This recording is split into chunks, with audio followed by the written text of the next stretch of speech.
Hey everybody. Uh, Week 13, right? Welcome to our second to last week of study. They call that the penultimate.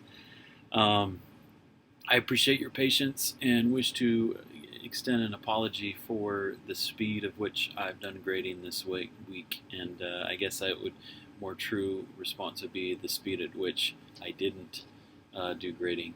So we do have a 7-day window to get assignments done, and I met that just barely.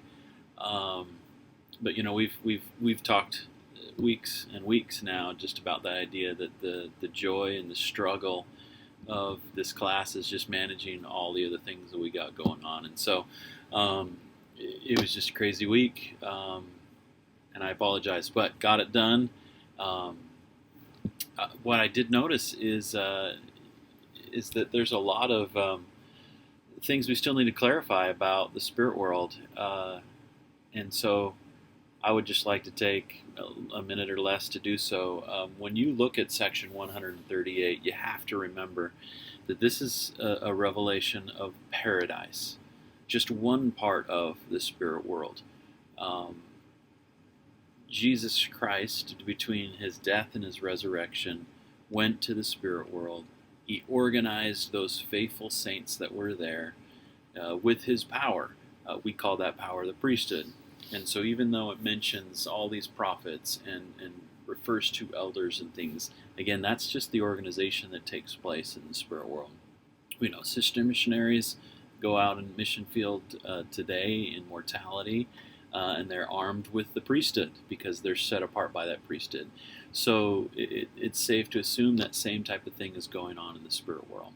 So when Christ turns to the man on the cross and says, "Today you're going to be with me in paradise," we know that translation should have been, "Today you're going to be with me in the world of the spirits." A deathbed confession, acknowledgement of Jesus, that doesn't wipe away a whole man's life of imperfection, but it does place him in a position that when he's in prison and the gospel is preached to him, he's going to go, "Oh yeah, I was there.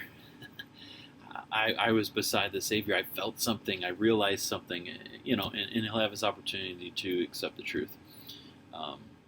Now, this week that you have ahead is it's awesome. you we're going to talk about the great and dreadful day of the Lord, the second coming, the millennium, and then Judgment Day. So there's a lot of information that'll be fun to sort through and realize, what's going to happen with the second coming. What is that millennial day like? Is the judgment me standing in front of someone, or they replaying a video, or is it all going to be erased because I've confessed? Those types of things typically roll through your mind. So enjoy that. Enjoy the process of getting more doctrine, more truth into your mind. But please, in your mind, use your time this week trying to understand what you need to do to be prepared. If we're prepared for the second coming, which the Lord wants us all to be, that's why we have signs. That's why we have prophets that speak and counsel and give us encouragement and all those types of things. You can be ready. So please, in your studies, just have it in your mind going, what do I need to do to prepare? So we have a perfectly merciful God and Savior.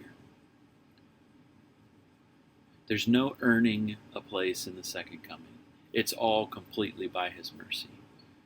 But if you and I have done certain things, prepared ourselves, that when Christ comes, we're like him,